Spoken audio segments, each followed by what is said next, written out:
What is up? Welcome to Post Concert High, the podcast where the show doesn't end. Follow along as we chat about all things concerts, bands, and venues in the CLE. Do you have your ticket ready? Because the show is about to begin.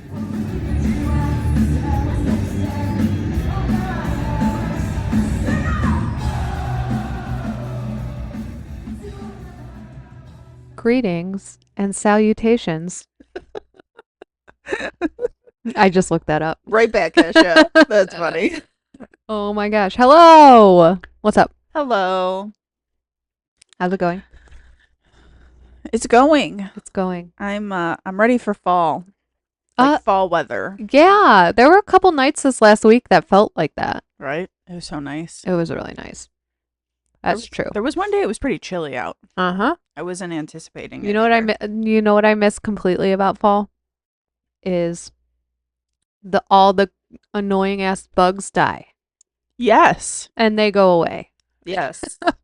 Especially the mosquitoes. Yeah. Bye. Go somewhere else. Yeah. Anyway.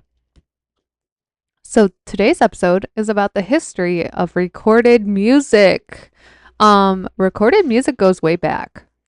I didn't realize how far it went back in doing the research. Yeah, and like I was telling you earlier, like I did not do well in music history in college just because like it all sounded the same. Mm-hmm. We had to be like, what is the difference between this Gregorian chant and then this Gregorian chant? And you're like, it all sounds the same. It's all the same. It's a trick question. I'm like, this is great. But yeah, no, it's really kind of interesting as we were like looking back at like all the different kinds of music players and like what we used to play music on. Yeah. There's so many different things. So there are different eras of recorded music. And the first era was the acoustic era. And that was between 1877 and 1925. Now, the first thing was the Phonautograph. Is that how you say it? Phonautograph, which is the creepy thing that we listen to. Oh my God. Yeah. I don't recommend you listening to it because it sounds real creepy. And like someone's just like a ghost in the background. Like you can kind of hear that it's a person. Yeah. But then you have like the background, like you can Mhm. kind of hear like the actual recording device making like noises and you're like, yeah. I'm good. But that came out in 1857, and I'll let you pronounce that guy's name. Edouard Leon Scott de Martinville. It's probably, I don't know what he is, maybe French or something. Yeah. Because there's a bunch of the little, Yeah. I don't know what those are called. So so it kind of describes it a little bit. Sound waves hitting this diaphragm would cause changes in air pressure, and these changes would in turn move and attach stylus, thereby scratching a representation of sound into paper. Yeah, that's kind of what it sounds like. Yes, it does. Yeah. Exactly. Weird.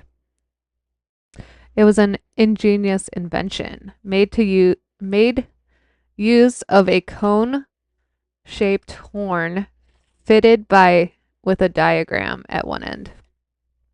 So interesting. But it wasn't capable of converting the resultant recording back into audio. Oh, that's why it sounds so weird. Right. Creepy. I don't like it.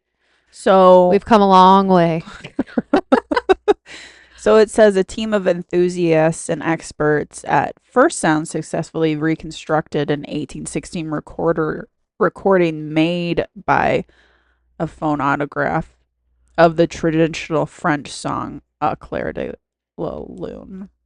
Which you can enjoy here. I did not enjoy it, so you can say which you can listen here. I mean, if you want to hear what it sounds like, go for it, but it sounds like it should be in a horror movie. Yeah. Definitely could be used in the background of like, I don't know, Ghost or something.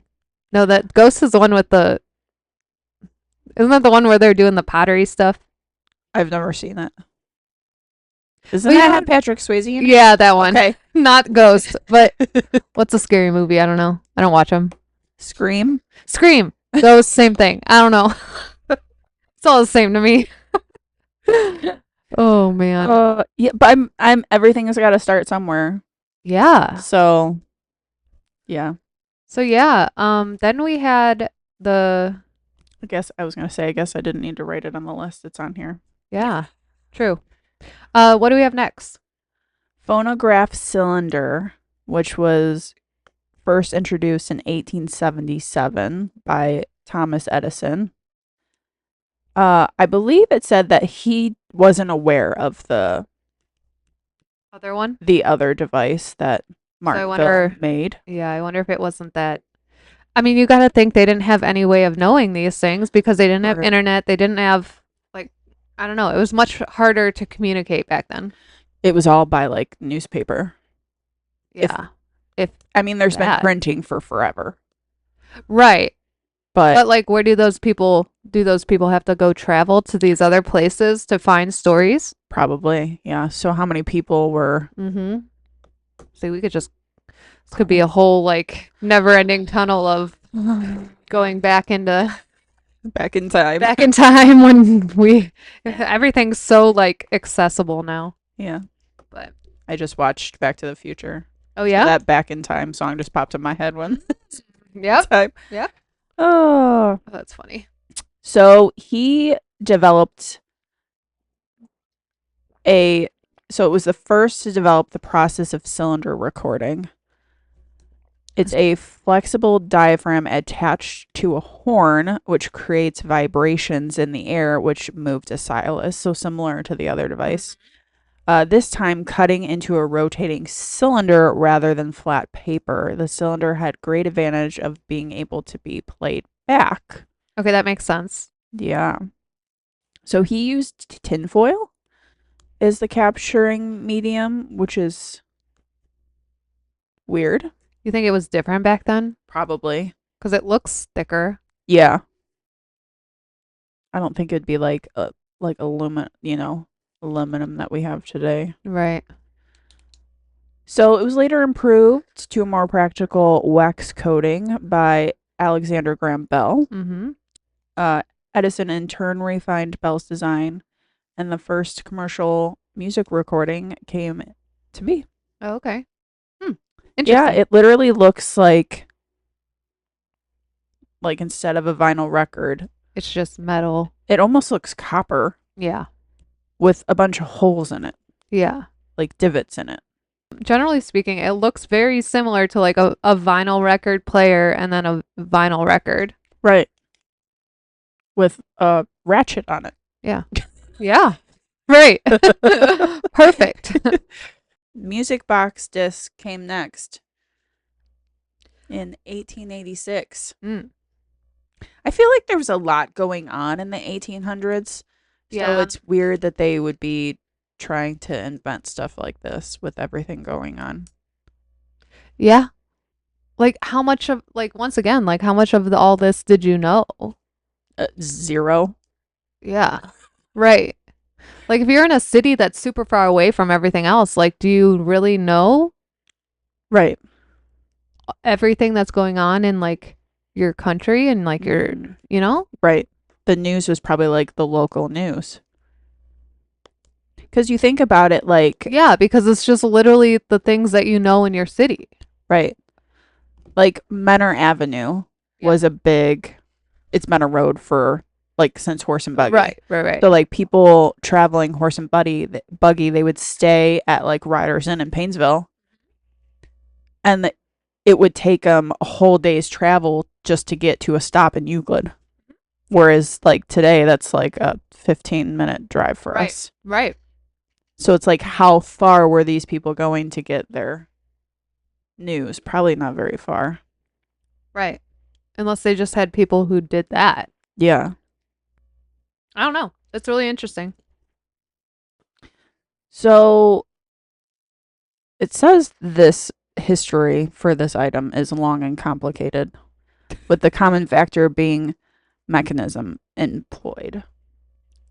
So music boxes make use of a rotating medium covered in raised bumps to strike a line of key similar in tone and design to a kalimba or thumb piano. Yeah, that makes sense. The technology dates back incredibly to ancient Persia. That's crazy. But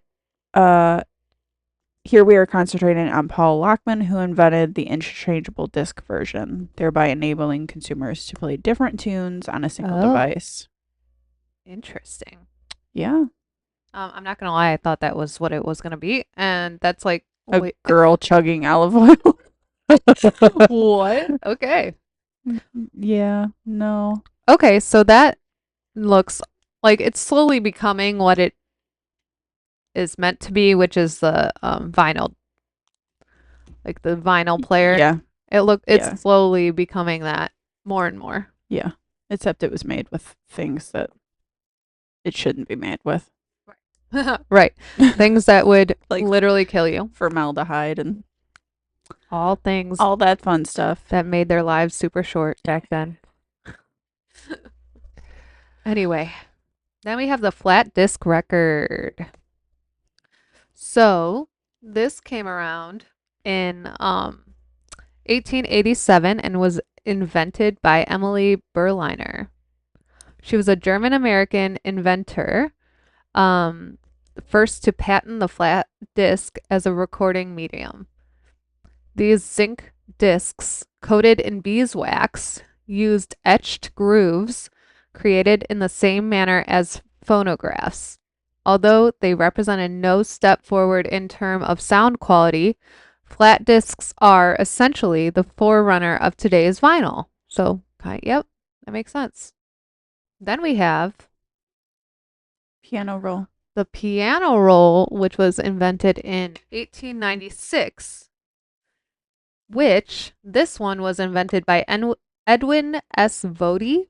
It was designed specifically for the pianola self-playing human-powered piano, which became hugely popular in the late 19th and early 2000th century, before being superseded by other emerging technologies.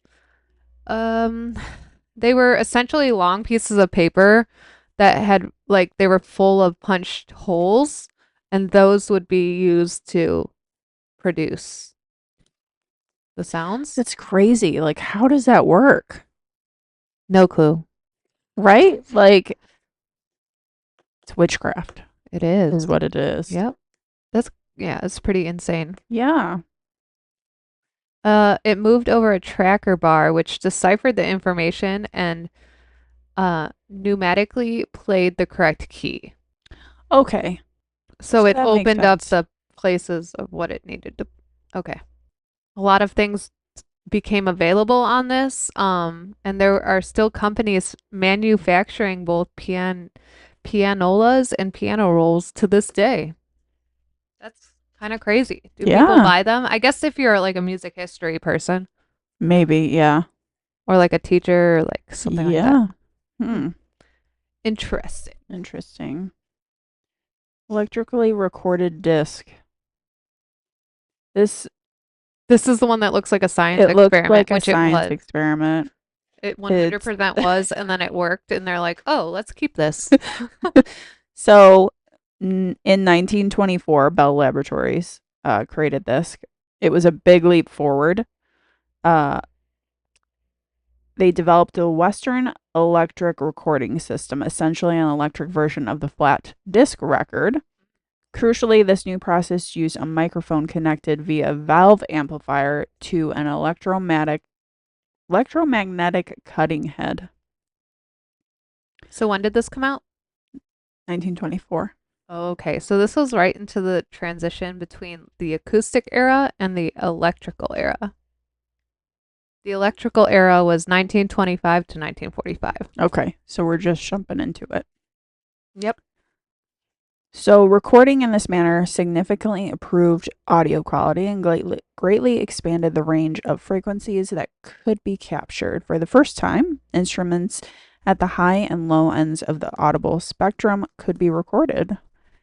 These discs were initially constructed with a variety of materials, including rubber, but eventually shellac, which, fun fact, comes from a bug.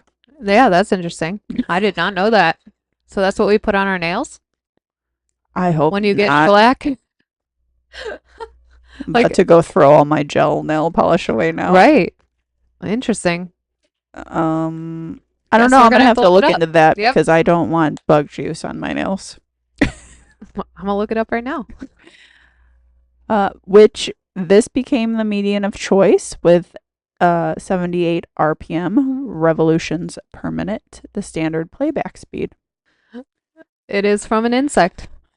So that's I cool. thought shellac was like, I don't know what I thought it was. So it says we're gonna have a little background on shellac nail polish right now. Is made from lac, which is a natural resin secreted from a female lac insect. This resin is collected from host trees in India and Thailand. So the same stuff that used to make that disc that we were just talking about. Um, it is processed into flakes and then dissolved in alcohol to create a liquid polish that dried to a hard protective film. While the term shellac also refers to a specific brand of nail polish, its base material is derived from this natural insect secretion. That sounds gross. It's very gross. Wait, it's a secretion. Okay. The insects secrete a resin to build protective nests around them and their eggs. So it's that. Ew. Yeah, that's kind of gross. Ew.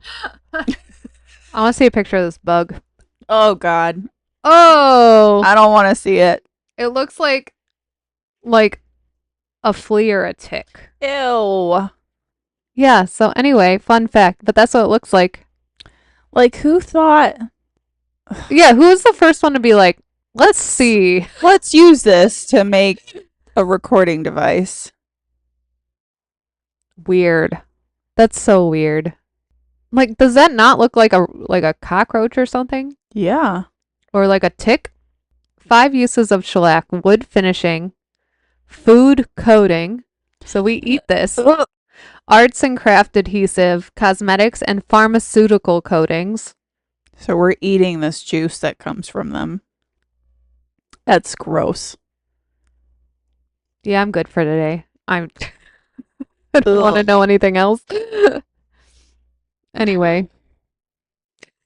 That's probably not the only bug secretion we probably eat. Oh, totally. Also, who was the first person to invent milk? Who was like, let's just see what it's like to squeeze this cow's udders. Yeah, but And should we milk drink it? comes from us too. I know, but like, do you think like who's like, Can we let's drink this cow's milk cow's too? milk? Like who's do you think that like that's weird if you think about it? Well, Who's like I'm squeeze this cow's nipples and see if we can drink this milk? I mean, so back in the day they didn't have baby formula. So if you couldn't breastfeed, you had to give your baby like cow milk or goat milk. Yeah, but like I don't know, it's just so weird for me. Like if we didn't know what milk was today, there's no way I'd be like, see that cow over there? I'm gonna go drink out of its udder. Like that's gross. Be like, I'll just find something other to drink. I'm gonna go squeeze this almond until I get milk. Like I don't know, you know what I mean? You know what I mean though? I get it though. Like Like I think about that a lot. It's like who was the first person that decided to do this or that? Or... right. Like that's and then it's like weird. It's weird to think about. Like if you go way back, like not thinking about what milk is now, like someone had to be like, I'm gonna drink out of this cow's teats. Like that's weird. It just put an awful visual in my Right. I know. It's gross. Like I'm good. I won't drink. You do you, friend. I will not do that. I don't know. Weird things. Anyway, let's go back to like what we were talking about. Got distracted, my bad. electrical recorded discs. Mm. And that's when we got into the bug Yes. thing. Oh yes. Okay. So we were done with that Yes. Next. How do you say that? one. Teflon? Or Teflon. Teflon. When was this? 1936. 1936 by Carl Daniel. German man, Carl Daniel. Manufactured his Teflon player and cartridges. What do the cartridges look like? I don't think it shows it. It just Is it that shows white thing? this thing. Yeah. Maybe it slides in there. Mm. See, this looks more kind of like a CD player. Yeah, it kind of does. It doesn't look as old as it is. Maybe this is a later one. Oh, maybe like like someone redid it or something. Yeah. Um, it consisted of a looped reel of plastic tape. Oh, I see. We're slowly transitioning into this. Mhm. Embossed with grooves similar to a standard record. The cartridge could hold an astronomy. Oh my god, I can't talk today. That was me yesterday. Ugh. Okay. The cartridge could hold an astonishing 4 hours of music. That's longer than what a CD can hold, right? And vinyls. Vinyls only hold like Yeah. 8 songs or 4 songs aside. 5 or it's not a lot. It's like per not a side. lot. It's Yeah. like 6 songs aside or Well, that was like something. cassettes. It was like what, 8 or 10 songs per Yeah. side, and that was it. So yeah, that's a lot. Hmm. 4 hours of music. Wow. Ooh. Well, shit. They should have brought that. We should bring that back. It's a lot of music. Then you don't have to like hit like continue, you know? Like, Right. especially with streaming services now. Like, I know when I put music on for the dogs on YouTube, like, it'll stop. I'd Right. be like, are you still listening? It's like, dude, just play it. Right. Don't ask me. Right. I'm not home. My dogs are listening to you. Like, they can't play this. Oh my God. Anyway, the first home use players did not appear until towards the end of the 1940s. And it was already fighting a losing battle. So this obviously did not do very well. No. By that time, major record companies had committed to releasing artists on the new electrically recorded disc format. Many of the modern record players came equipped with automatic changers, allowing for hours of uninterrupted music. Teflon. God, I don't know. Fun. I don't know. Anyway, nevertheless, continued to produce its devices into the 1960s, but I'm guessing it just didn't do very well. Yeah. Phonograph record. The gramophone record. What's that? 1948. It was invented by Columbia Records. Now, otherwise known simply as a record, is the first vinyl record introduced in 1948 using a microgroove plastic at 33 and 1/3 RPM, thereby increasing the playing length of a record with 5 minutes shellac to 21 minutes per side, or 42 minutes in total. Hmm. The Modern Music album has been born. So the shellac 78 RPM record, popular before the vinyl record, was still manufactured until the 1960s in some places. Yeah, that makes sense. So this is in the era of the magnetic era, which is 1945 to 1975. So we're making progress. Yeah, we're getting there. So this is pretty close. That was pretty close to similar to a vinyl record. Yes. Okay. The stereo pack, 4-track cartridge. Now this kind of looks like a cassette, similar. Looks like a video game. I was gonna say, actually, it looks like the original NES, Yeah. where you like insert it into it, Mm-hmm. or even like the Super NES. Yeah. Yeah. So this was invented by Earl Madman Muntz. Do they explain why his quote madman? What that means? I don't know. I'm curious now. A forerunner to 8-track cartridges, the 4-track stereo pack was based on Fidelipack, which was at the time the standard format employed by the radio broadcasting industry for commercials and jingles. Used car salesman Earl Muntz had a brilliant idea of developing cartridges that could play in cars via the auto stereo system. So this was kind of like the transition into like cassette tapes, kind of. Right. And it makes sense because, like, 1962, Yeah. cars, Right. most people have cars by now, at Yes. least one. Yes. Exactly. This guy probably made bank though. Yeah. From being a used car salesman to like becoming this creator of this system. He licensed and released hundreds of titles by popular music artists, but despite being of higher audio quality, the stereo pack eventually lost out to its 8-track competitor. One significant drawback to his creation was the tapes could only play in an endless loop with no rewind facility available. Oh, so you had to listen to everything before it would restart. Interesting. I don't know if I'd like that because I like to listen to the same song over and over again. You would need one that's just like One one song song. per disc. And then we just change out the thing. Okay, I'm gonna listen to the same song, Song. 10 times Yep. and then I put in another one. Exactly. Oh my gosh. What is with these weird like ads? I don't know. A dog eating banana? My All dog right. doesn't like banana. No? No. Star. She's cute though. It's fine. All right. You want to talk about that? Yeah, compact cassette tapes. We were talking about this, like the satisfaction on putting a cassette in a stereo Yes. Agreed. is just, I don't know. Ooh.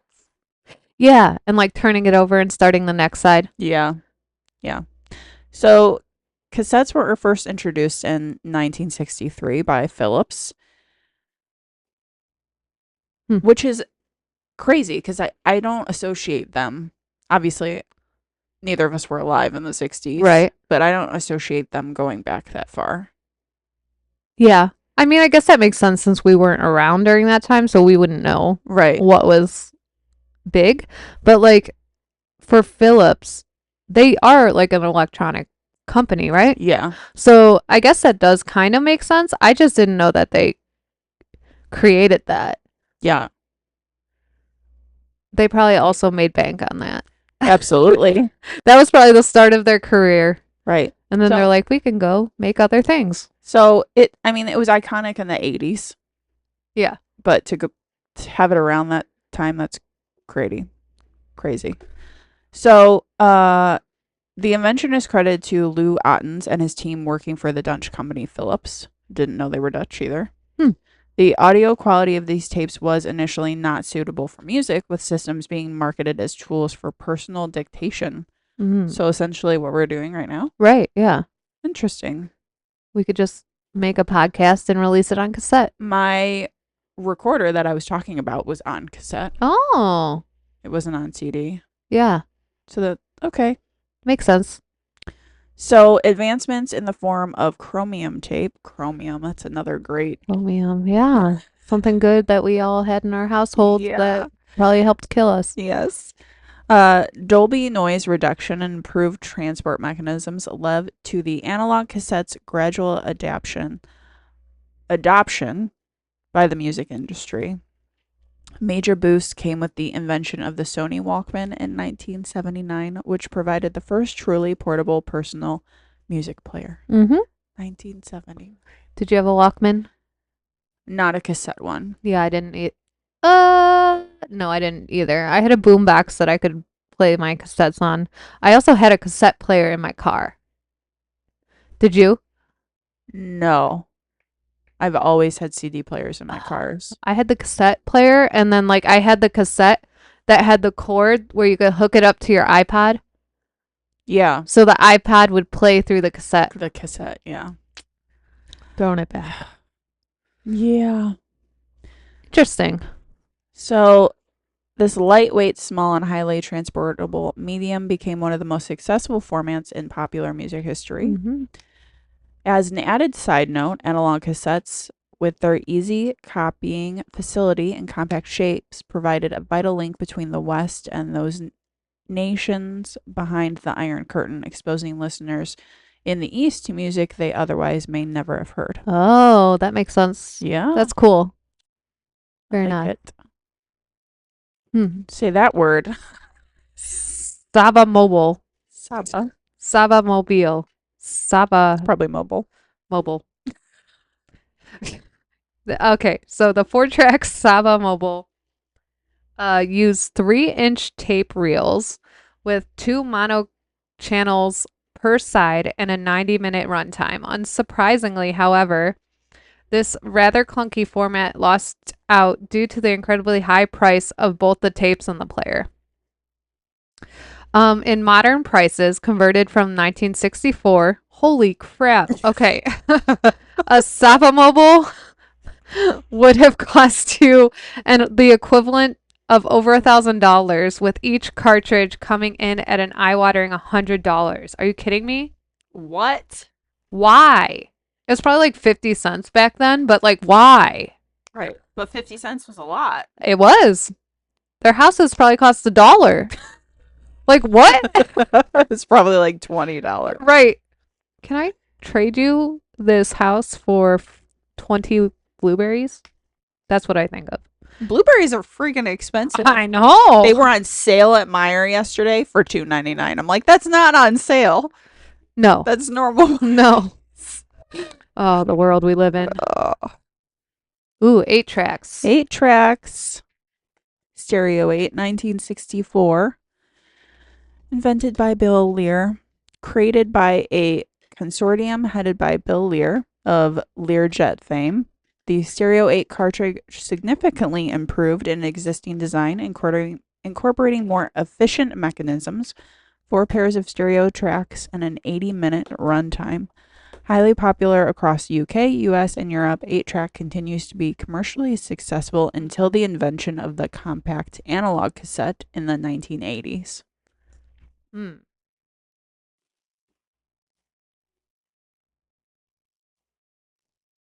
The play tape. I've never heard of a play tape. Yeah, me neither. It was invented by Frank Stanton. 2-track, 1/8-inch audio tape, flattered to deceive, proving instantly popular upon initial release before fading thanks to the rise of the popularity of the 8-track. Which offered significantly better sound quality and length.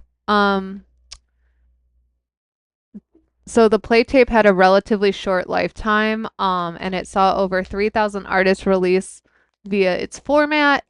There still exists a healthy secondhand market for both players and tapes. Interesting. This came out in 1966. Huh. So it wasn't $1,000? No, that's crazy. That is insane. That's 100% why. That did not do well. Right? So the Ugh. L cassette, first introduced in 1976 by Sony, Panasonic, and Teak, Mm-hmm.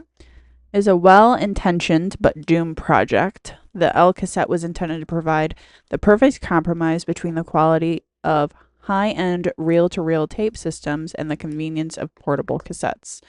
The L cassette used 4-track, quarter-inch tape, but while technically sound, the cassettes were considerably bulkier than their rivals and the players substantially more expensive. In the end, consumers decided that the higher audio quality simply wasn't worth the price.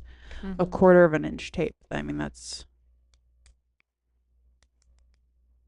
the same as a cassette. Cassette tape, yeah. Yeah. Something like that. Interesting. Oh, Lovely. yeah.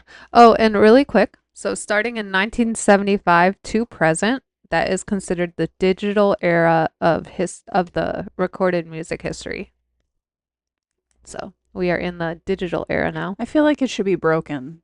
Like More than that?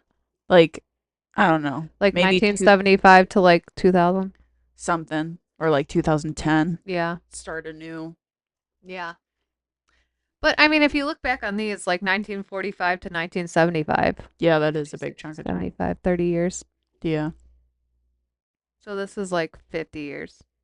Yeah, they got to cut it off Yeah. and make a new. Agreed.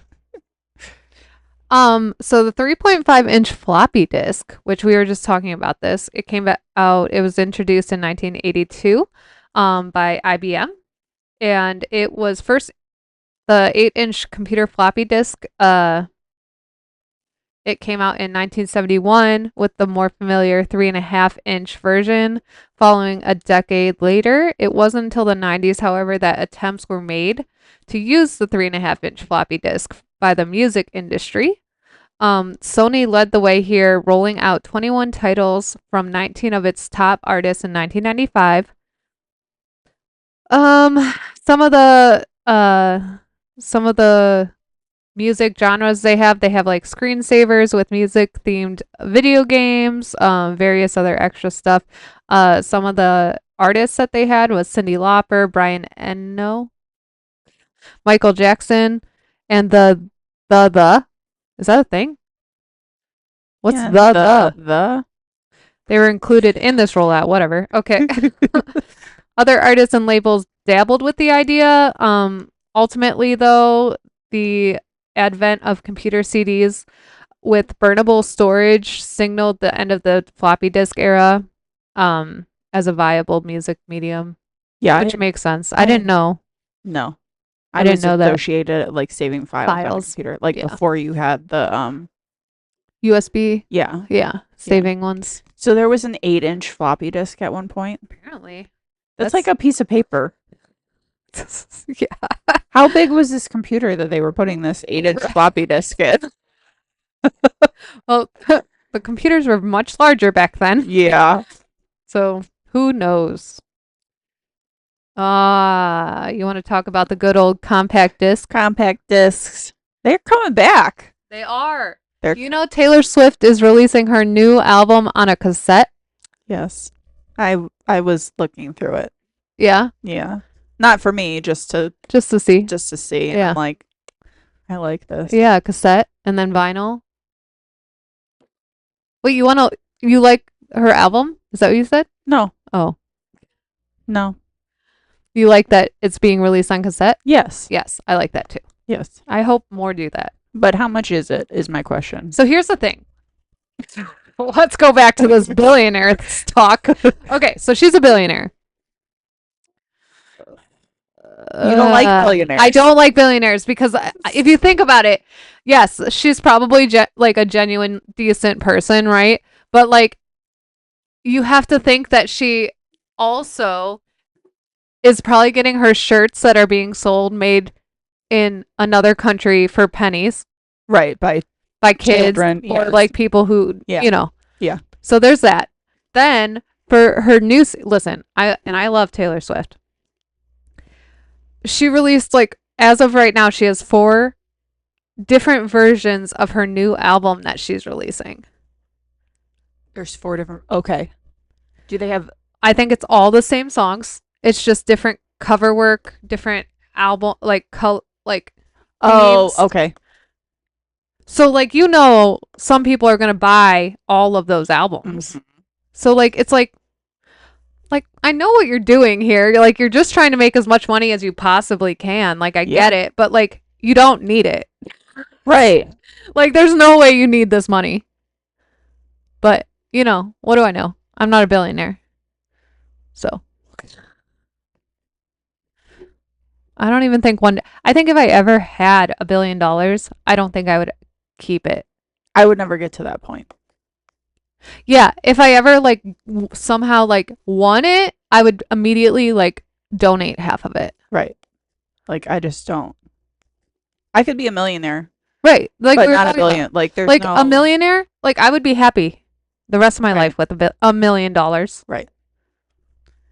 No one needs $1 billion. No. That's 1,000 millions. What? Yeah. You don't need it. That's crazy. I would never let it get to that point. Right. So I'm like, I don't know. Like, I love Taylor Swift, but I can't stop thinking about like those other parts. Like, if you're a billionaire at some point in your life, something you have done had to be kind of sketch. You know what I'm saying? Right. In some way. Like, it might not have been directly. Right. But like getting your shirts made, you know, Right. in a different country for pennies Yeah. when you have the capability and the ability of having them made in the United States Yeah. by people getting paid a living wage. Right. Like, Right. I don't know. I'm also assuming that. I don't know if she does that, but I'm She guessing. does give a lot back to her. She does. Like tour people though. Yes. Doesn't she? She does. Like, she'll like donate to like food banks in every city she goes to. She does a lot of good things. Mm-hmm. But you still have so much money. Right. Like, you don't need that much money. No one needs that much money. Right. And I don't know if we talked about this before or not, so I'm sorry if you heard these stories before.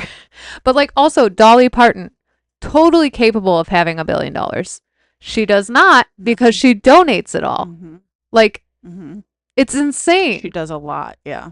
She's only, I say only worth like 650 billion or something. Right. Or not billion, 650 million dollars, but like still she has the capability of being a billionaire with all the stuff that she has. Yeah. So yeah, I don't know.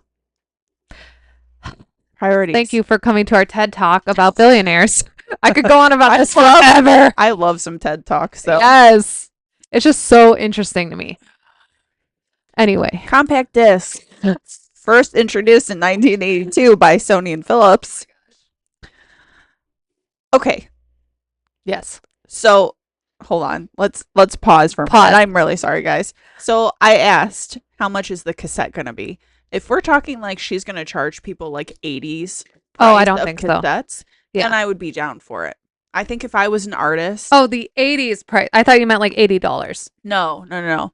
I think if I was going to do something like this, like I would have to charge people like the cost of what it was like back then.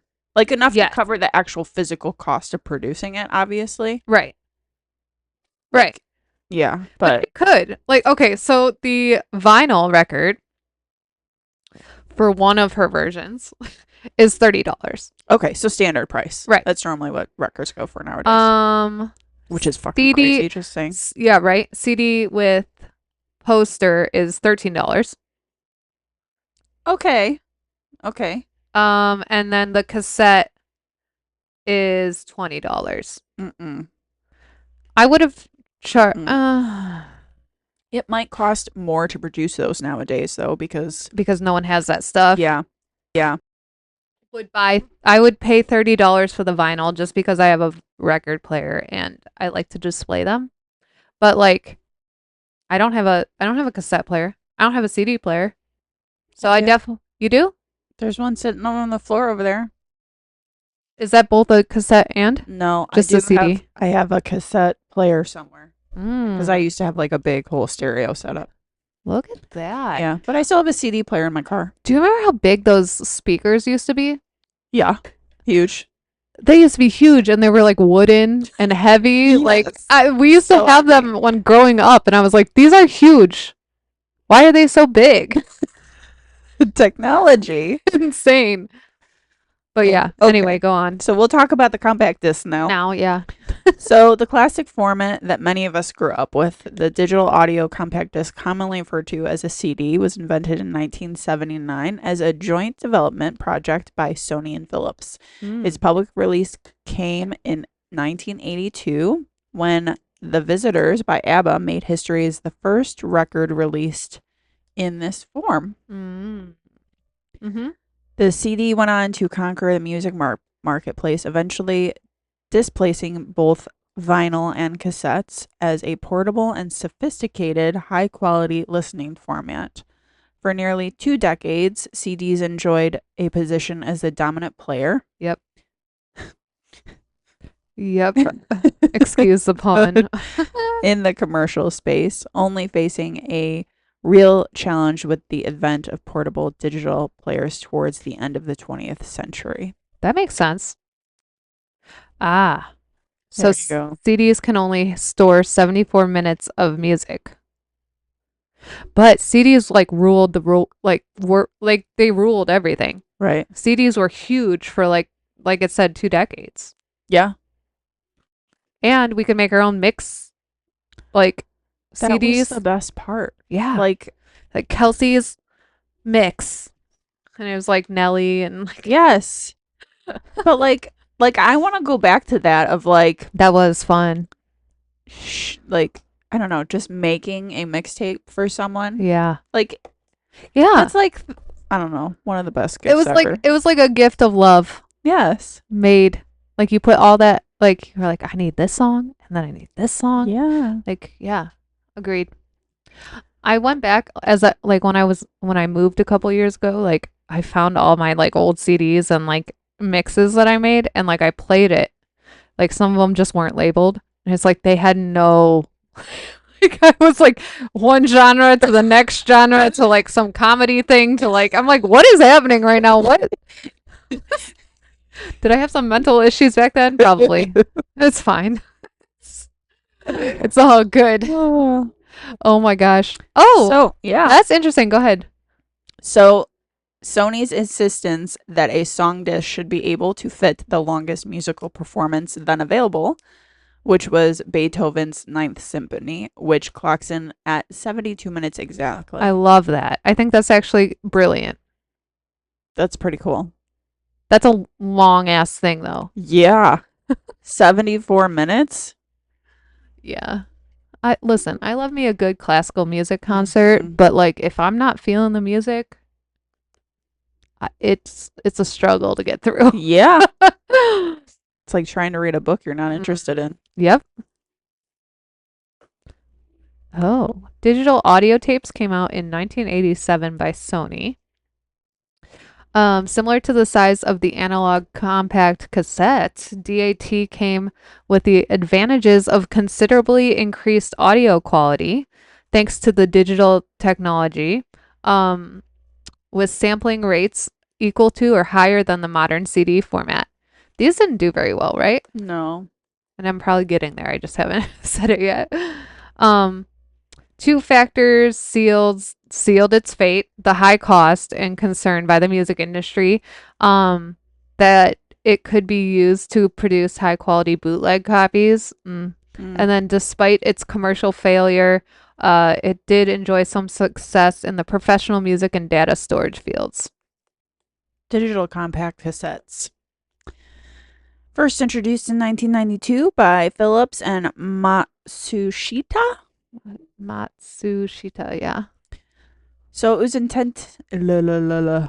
Yeah. La la la. Maybe we need to La do some la vocal la. exercises before we. Yeah. La la la la. We're gonna have some tuning and some. Yeah. So intended as a successor to the by then ubiquitous analog compact cassette, the digital compact cassette, or DCC, despite its technical improvements, failed to take off with the music buying public. So CDs did so well. They were probably cheap to make, and then Mm-hmm. you had all that space and Mm-hmm. easy to store. Yep. Although DCC units were capable of playing both digital and the old analog tapes, crucially, they could not record onto analog. Mm. Thus, users were forced to choose between abandoning analog recording altogether or adding a completely new system alongside their existing one. Ah, interesting. Yeah. So not very well done. Mini discs. Oh, so these were introduced in 92. They launched the same year as the digital compact cassette. Sony's mini disc format, just like the DCC, was designed to replace the aging analog cassette. However, the availability of two competing formats caused confusion in the marketplace. Mini discs should have been a success. It was a brand new technology capable of easy recording and erasing. The discs themselves were relatively cheap and lightweight. Um, but as much was made though of the mini discs, slightly inferior audio quality compared. I feel like that sentence was like very broken up for me. Audio quality compared against CDs. Yeah, that sentence is weird. That is weird, written very weird. Sony ceased production of the mini discs for good in 2013. Sad. Yeah, interesting. What? Is that real? The picture? No, music streaming services were first introduced in 93. Yeah, we just talked about this, and I I was know, like, but like how is this that's 93? It wasn't Spotify in 93. oh. Yeah, because you have like Napster and stuff. Yeah, we did just talk But about this. before Napster. Oh. I guess if I just read stuff. Okay. In 1993, the Internet Underground Music Archives holds a special place in history as the first recognized online music platform, allowing unsigned artists and bands to upload and stream songs. Okay. Um, Ahead of this time, IMUA never made it big thanks to the restricted internet speeds of the day, which made the process painfully slow. Totally makes sense because I remember downloading songs and it took like sometimes an hour. You know what I'm saying? Yeah. Then came controversial file sharing site Napster, which became popular among American college students in 1999, before spreading worldwide. It enabled music lovers to digitally share their collections and to download other people's music in return, and give your computer 10 million viruses. all the viruses. um, It wasn't long before the big labels weighed in on the hefty lawsuits, forcing Napster to shut down altogether in 2001. The popularity of the site got the industry thinking about ways it could exploit the online space for its own ends. 2002 unveiled a groundbreaking online platform that offered numerous social features, played music recommendations based on the user's individual profile. Apple iTunes Store followed in 2003, and Pandora soon in 2005. Spotify was established in 2006 and now is placed in the leading site for streaming services.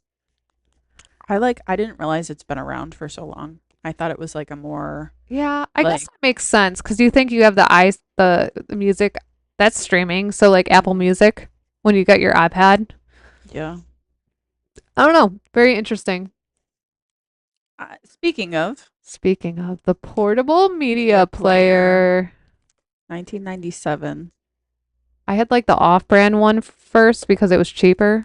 Yeah, like Dell had one Uh-huh. that had like this button and you just like push it up or Yeah. down. Yeah. Yeah.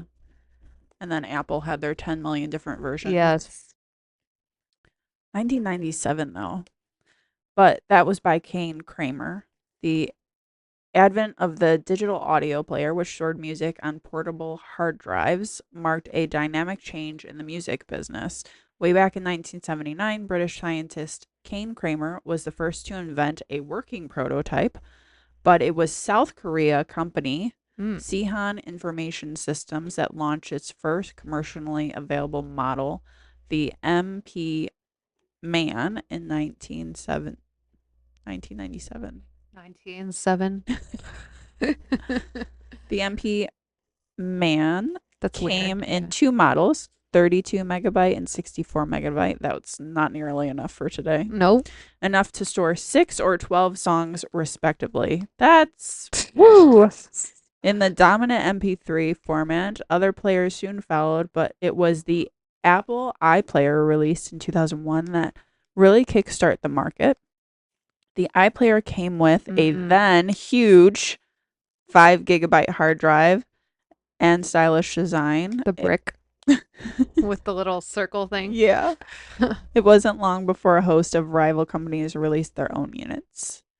DAPs were ultimately undone by the rise of smartphones, which offered the same capabilities plus internet browsing, texting, and phone calls. I still have my iPod. I still do somewhere too. I would have to like charge it, but yeah. It was like my fourth iPod, I think. Do you remember when the iPhone like gave you a free YouTube album? No. What? They literally let me look this up. So on one of the iPhones or iPods, they literally gave you a free CD of U2. Oh, of U2. Like U2, like the band. I thought you said YouTube.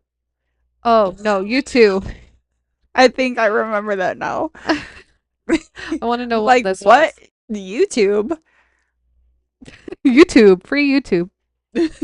In 2014, Apple, in collaboration with the band U2, launched a controversial promotion where the album song Songs of Innocence was automatically added to the iTunes library and devices of millions of users without their explicit consent. Interesting. I remember that. Oh, yes. Next was Hit Clips. You didn't have any of these? I never had these. I remember them, but I never had them. I love this. There's actually a funny meme, and I hope I can find it so we can share it on this. But it's like this guy like running on the road, and he's like, "Hey, what do you?" There was a guy like coming up to him, and he's like, "Hey, what are you listening to?" And he like had the clip like on his thing. He's like, "I'm listening to the first 30 seconds of Britney Spears." um, one more time. It's like, "Oh, okay," and then he just continues to run. It's crazy that it wasn't even the whole song. Yeah, it was literally like a little tiny clip and like it was this little like thing you just insert it like a I don't know. It sounds like torture. I mean, it was I thought it was kind of cool. Just leave you hanging. Yeah. I used to also have a watch back in the 90s that was Britney or maybe it was 2000. It was Britney Spears and when you click a certain button, it was like her singing and dancing to like Oops, I Did It Again. Really? Yeah, but it was like little small like sections of it. And it was like it's just all pixelated. So it's just her like, oops, I did it. And it's just like a pixelated girl. Oh, technology has come. Oh. So hit clips were introduced in 1999. I can't talk. 1999. Ugh, by Hasbro, Tiger Electronics. It was aimed for school-age generations. For a brief period were the in thing on the playground. That's real. Initially released as a bonus toy in the McDonald's kids meals. I did not know that. These miniature standalone digital audio players proved so popular that they soon transitioned to the commercial market. Each hit clip contained around 60 seconds, not 30 seconds. That's still not enough. Predominantly taken from teenage chart hits of the day. They were small, plastic molded, and came complete with the headphone cable. It was one single earbud. What? You get half of everything. Literally. One earphone, half of a song, not even. Later versions had interchangeable miniature tapes or CDs. The real fun lay is in collecting the colorful things, clipping them permanently to your keyring, and thereby displaying your coolness. Yeah, nowadays So we don't like cool. we don't expose what we're into. I feel like. Yeah, especially like older people, Yeah. younger. Well, like I don't know. Like I feel like a lot of people are like they share what they want people to know about Correct. them. I would say that. And that's it. Yeah, for sure. For sure. Wagwise music box. I've never heard of this. Me neither. That's a terrible photo of it. Right, it's all blurry. So this was in 1997. The Scottish post-rockers Magai have always tried to do things a little differently. Back in 1997, they released a version of their single Tracy as an old-fashioned miniature music box, the type that you see now in novelty gift shops with a tiny rotating cylinder and hand crank. Oh, yeah. Yeah, some of these are like random. What? Yeah. Soup can. Max Tundra soup can. Oh, interesting. 2008. This one was an English the so an English multi-instrumentalist, Max Tundra's album Parallax Error Beheads might be the only release in history to be made available in edible format. What? The record was released via 250 cans of chicken soup, each of which contained a code to download the music. What? That's crazy. This sounds very unnecessary. You don't want music with your chicken noodle soup Do you have to like collect them all? Collect all 250 to cans get the of full song? to get the whole song. What? That's weird. Oh, I don't think I saw any of these before. Modef's T-shirt. In a genius stroke of marketing, rapper singer Mos Def released his 2009 album The Ecstatic via official T-shirts, which contains the album's art on the front, track listing on the back, and a coded tag to access the music. Oh. So now we're coming into like the QR code stuff and Yeah, toys. interesting. That's crazy. Flaming lip Gummy gummy song skull? inside what? A gummy candy skull in 2011. Okay. You can still get one here. Oh. Failed to open. Damn Oh, it. they lied. I used to have one of those blow up chairs and it had speakers in it. Really? Yeah. You could like connect your iPod to it or a CD player. I had And like the things would like play out right here. I have a stuffed I still have it. It's a stuffed animal. Ah. That, like the animal had like headphones on it, and that's where the music came out of, but it had this little pocket that you could put your iPod or whatever, and you would attach it to it, and you could play it at night, and it was really, really quiet. Like you could hear it because Yeah. you were trying to sleep, Right. but it was really, really quiet, but it came out of the headphones. Interesting. I still have it. Yeah. I don't know love if it that. still works. We should try to get it to work. Beck's sheet music book. So Beck released his song Reader solely as sheet music. The individual listener or player can interpret the song as they please. Interesting.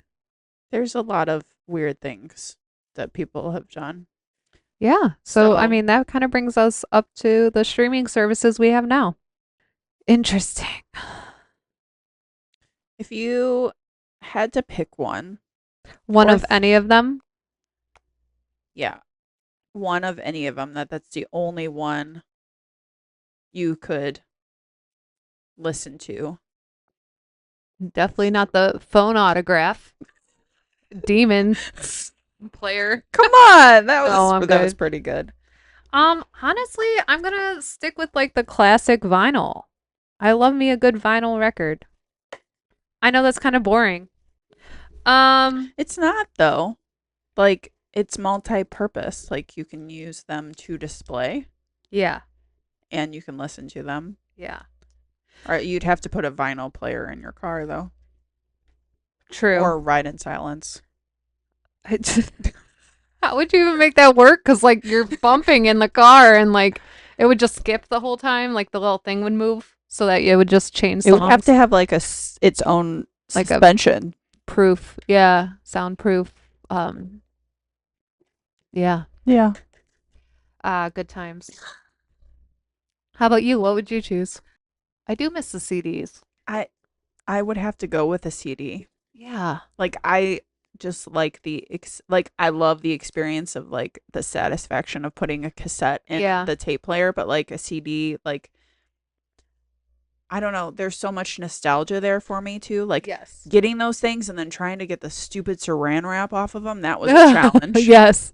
Yep. But like being able to open it and look at the Mhm. lyrics and the band facts and all that stuff. Yeah. I Yeah. agree. And just like you had like a whole cabinet full of Mm-hmm. CDs or one of those flip folder holders. Yeah, I had one of those in the car. Isn't it funny how people are like, don't drive on with your phone? Oh, the And stuff. like, we were just like flipping through whole ass books of like CDs trying to figure out what we want to listen to. Like, what? Oh, I Good think I times. can handle drinking and Right. drinking my whatever and Yep. driving at the same time. Mhm. No problem. Right. Yeah. Not alcohol. Not We alcohol. don't do that. No. No. Alcohol is bad for you. Like smoking. Vaping's worse. Vaping's also bad. Yeah, Yeah. you're right. Somebody I know, her doctor legit told her to stop vaping and go back to cigarettes because the cigarettes are worse or not as bad for you as the vaping. That's terrifying. I think it's because they put other stuff in it as well. They put other stuff in it, and you're also hitting your vape more than like once your cigarette is out, it's out. It's either you got to light another cigarette or you're done. Your vape, you're just hitting continuously as much as you want. So. Yeah, that makes sense. So kids, don't vape. Just don't. Or smoke. Yes. Drink responsibly. That's all I got. Go back to the DARE program. Yes. Oh, man. All right. Well, that is our episode today about the history of recorded music. I hope you found it interesting like we did. There was a lot. There was a lot I didn't know of. Yeah, me too. Could you imagine living in a world, though, that you couldn't listen to music on demand anytime that you want, though? No, I could not. I would not enjoy that. I wouldn't either. All right. Well, let us know what your favorite recorded music sound device is. We look forward to hearing from you. It's somebody's going to say floppy disk. Right. Right. Oh my gosh. Anyways, it's been fun as always, and we look forward to seeing you next week. See you next time. Bye-bye. We hope you enjoyed this week's episode. Come back for more awkward millennial concert adventures. Make sure to hit that subscribe button. And be sure to follow us on Facebook, Instagram, and Threads at Post Concert High. Be on the lookout for future episodes on YouTube.